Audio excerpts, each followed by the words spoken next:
బంగారం భారతీయులకు ఇది కేవలం ఆభరణం మాత్రమే కాదు, తరతరాలుగా నమ్మకమైన పెట్టుబడిగా భావించే ఆస్తి.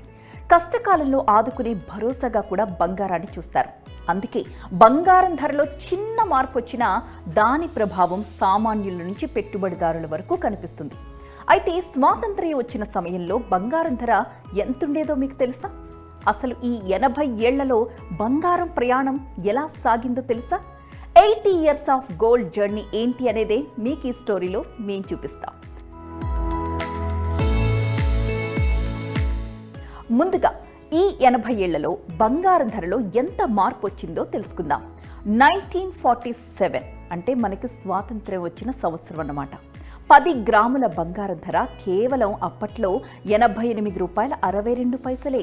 కానీ ఇప్పుడు అదే 10 గ్రాముల బంగారం ధర కొనాలంటే ₹1,50,000 పెట్టాల్సిందే. అంటే దాదాపు 80 ఏళ్లలో బంగారం ధర ఏకంగా 1711 రెట్లు పెరిగింది. ఒక్కసారి ఈ లెక్కని మనం అర్థం చేసుకుంటే ఆశ్చర్యం కలగక మానదు. 1947లో ₹1,000తో దాదాపు 113 గ్రాముల బంగారం కొనుగోలు చేయగలిగేవారు. అదే బంగారం ఈ రోజు మార్కెట్ ధర ప్రకారం చూస్తే దాని విలువ సుమారు ₹17 లక్షలకు పైమాటే. అయితే ఇది నామమాత్రపు ధర పెరుగుదల మాత్రమే. ఈ మధ్య కాలంలో జరిగిన ద్రవ్యోల్బణాన్ని కూడా ఇక్కడ మనం పరిగణనలోకి తీసుకోవాల్సి ఉంటుంది. మరి అసలు బంగారం ధర ఇంత భారీగా ఎందుకు పెరిగింది? దీనికి ఫలానా కారణం అని చెప్పడం సాధ్యమేనా? ఎందుకంటే ప్రపంచ ఆర్థిక పరిస్థితులు, ద్రవ్యోల్బణం, రూపాయి విలువ, అంతర్జాతీయ బంగారం ధరలు, వడ్డీ రేట్లు, యుద్ధాలు, భౌగోళిక రాజకీయ ఉద్రిక్తతలు ఇలా ఎన్నో అంశాలు కలిసి బంగారం ధరని ప్రభావితం చేస్తాయి. ముఖ్యంగా భారత్లో బంగారం ధరపై రూపాయి విలువ ప్రభావం చాలా ఎక్కువగా ఉంటుంది. ఎందుకంటే మన దేశం తన బంగారం అవసరాల్లో ఎక్కువ భాగాన్ని దిగుమతుల ద్వారా తీర్చుకుంటుంది కాబట్టి. అంతర్జాతీయ మార్కెట్లో బంగారం ధర డాలర్లలో ఉంటుంది కాబట్టి రూపాయి విలువ పడిపోయిందనుకోండి, అదే బంగారాన్ని కొనడానికి భారత్లో ఎక్కువ రూపాయలు చెల్లించాల్సి వస్తుందన్నమాట. అయితే బంగారం ధర చరిత్రలో 1970ల కాలం ఒక కీలక మలుపు అని చెప్పొచ్చు. ఆ సమయంలో ప్రపంచవ్యాప్తంగా ద్రవ్యోల్బణం పెరిగిపోయింది. చమురు సంక్షోభాలు, ఆర్థిక అనిశ్చితి వంటి పరిణామాలు చోటు చేసుకున్నాయి. ఈ పరిస్థితుల్లో పెట్టుబడిదారులు తమ సంపద కాపాడుకోవడానికి ఏం చేశారంటే బంగారం వైపు ఎక్కువగా మొగ్గు చూపించారు. ఆ తరువాత భారత్లో కూడా బంగారం ధర క్రమక్రమంగా పెరుగుతూ వచ్చింది. 1970లో చూస్తే 10 గ్రాముల బంగారం ధర ₹184గా ఉంటే 1980 నాటికి అది దాదాపు ₹1,330కు చేరింది. అంటే కేవలం 10 ఏళ్లలో బంగారం ధరలో భారీ మార్పు కనిపించింది. 1990 తరువాత భారత ఆర్థిక వ్యవస్థలో పెద్ద మార్పులు వచ్చేశాయి. ఆర్థిక సంస్కరణలు, ప్రపంచ మార్కెట్లతో పెరిగిన అనుసంధానం కారణంగా అంతర్జాతీయ మార్కెట్ పరిణామాలు దేశీయ బంగారం ధరలపై మరింత ప్రభావం చూపడం ప్రారంభమైంది. ఇక 2000 సంవత్సరానికి వచ్చేద్దాం. ఇక్కడ 10 గ్రాముల బంగారం ధర సుమారు ₹4,400 స్థాయిలో ఉండేది. 2010 నాటికి అంటే 10 సంవత్సరాల తరువాత దాదాపు ₹18,500కు చేరింది. అంటే కేవలం ఒక్క దశాబ్ద కాలంలో, 10 సంవత్సరాల కాలంలో 4 రెట్లకు పైగా పెరిగిందన్నమాట. ఇక 2008లో వచ్చిన ప్రపంచ ఆర్థిక సంక్షోభం కూడా బంగారానికి కొత్త ప్రాధాన్యత తెచ్చేసింది. స్టాక్ మార్కెట్లు, ఆర్థిక వ్యవస్థలపై అనిశ్చితి పెరిగిపోయినప్పుడు పెట్టుబడిదారులు సురక్షితమైన ఆస్తుల వైపు మొగ్గు చూపిస్తూ ఉండడం మనకు తెలిసిందే. అలాంటి సమయంలో బంగారం ఒక సేఫ్ హెవెన్ ఆస్తిగా మారి దానికి డిమాండ్ విపరీతంగా పెరిగింది. ఇక 2020లో అంటే జస్ట్ 6 ఏళ్ల క్రితం కరోనా మహమ్మారి ప్రపంచ ఆర్థిక వ్యవస్థని కుదిపేసింది. మార్కెట్లలో భారీ ఒడిదుడుకులు, అనిశ్చితి ఏర్పడ్డాయి. వడ్డీ రేట్లు తగ్గడం, ఆర్థిక వ్యవస్థల్ని ఆదుకోవడానికి ప్రభుత్వాలు భారీగా డబ్బు ఖర్చు పెట్టడం వంటి పరిణామాలు సైతం బంగారం ధర పెరిగిపోవడానికి అనుకూల పరిస్థితుల్ని సృష్టించాయన్నమాట.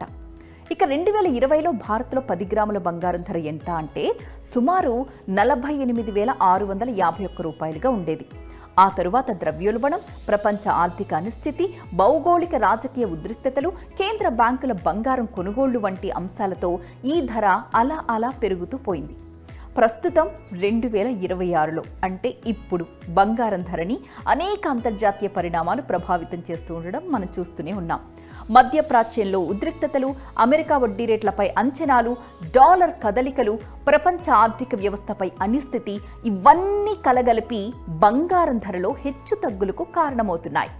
ఇక్కడ ఇంకొక ఇంట్రెస్టింగ్ విషయం ఏంటో తెలుసా? బంగారం కొనుగోలు చేసేది కేవలం సామాన్యులు, పెట్టుబడిదారులు మాత్రమే కాదు. ప్రపంచవ్యాప్తంగా అనేక కేంద్ర బ్యాంకులు సైతం తమ విదేశీ మారక నిల్వల్లో బంగారం వాటాను పెంచుకుంటూ పోతున్నాయి. ముఖ్యంగా భౌగోళిక రాజకీయ అనిశ్చితి పెరుగుతున్న సమయంలో బంగారాన్ని ఒక వ్యూహాత్మక ఆస్తిగా కేంద్ర బ్యాంకులు చూస్తున్నాయన్నమాట. ఇక భారత్లో సైతం బంగారం ధర భారీగా పెరిగినా దాని డిమాండ్ మాత్రం తగ్గిపోలేదు.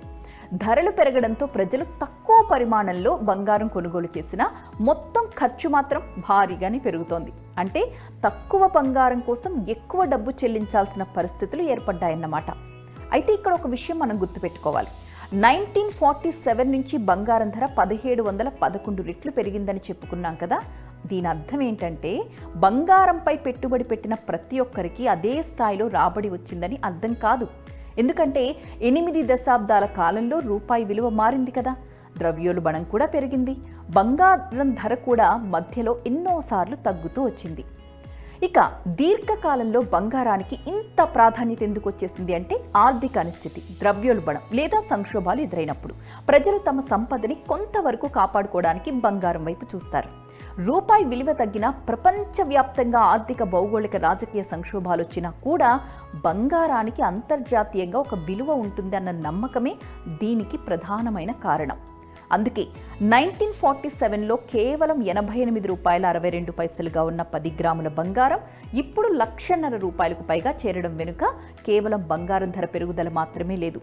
8 దశాబ్దాల భారత ఆర్థిక ప్రయాణం ఉంది, ద్రవ్యోల్బణం ఉంది, రూపాయి విలువలో వచ్చిన మార్పులున్నాయి, ప్రపంచ ఆర్థిక సంక్షోభాలు, యుద్ధాలు, పెట్టుబడిదారుల నమ్మకం, ఇలా ఎన్నెన్నో అంశాలు బంగారం ధరని ప్రభావితం చేస్తూ వచ్చాయి. మరి ఈ 80 ఏళ్లలో 1711 రెట్లు పెరిగిన బంగారం రాబోయే 10 ఏళ్లలో ఎక్కడికి చేరుతుంది? ఇప్పటి ధరల వద్ద కూడా బంగారంలో పెట్టుబడి పెట్టడం సరైన నిర్ణయమేనా? లేక ఇప్పటికే బంగారం చాలా పెరిగిపోయిందా? వీటికి సమాధానం మాత్రం రాబోయే రోజుల్లో ప్రపంచ ఆర్థిక పరిస్థితులు, వడ్డీ రేట్లు, ద్రవ్యోల్బణం, భౌగోళిక రాజకీయ పరిణామాలు ఎలా మారబోతున్నాయన్న దానిపైనే ఆధారపడి ఉంటుంది.